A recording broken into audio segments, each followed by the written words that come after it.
এখন আমরা এই দাওয়াতের কাজ না করে, দ্বীনের কাজ না করে, আমাদের মনের চাহিদা অনুযায়ী দুনিয়াতে চলতেছি, কথা ঠিক কিনা? মনে যা চাই তাই করতেছি, কথা ঠিক কিনা? এই ব্যাপারে কোরআনে কারিমে কি বলেন? আম হাসিবতুম আন্নামা খলাকনাকুম আবাসাও ওয়া আন্নাকুম ইলাইনা লা তুরজাউন।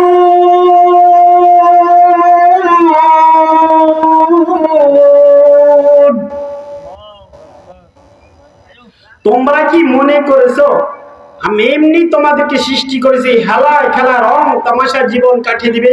কখনো নয়। তোমার জীবনের হিসাব আমি আল্লাহর আদালতে দিতে হবে। কার দরবারে? আল্লাহর দরবারে। আমার জীবনের হিসাব আমি আল্লাহর দরবারে দিতে হবে।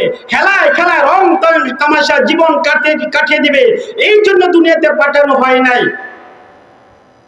আমার জীবনের হিসাব আল্লাহর কাঠগড়া দাঁড়িয়ে আমাকে আপনাকে দিতে হবে।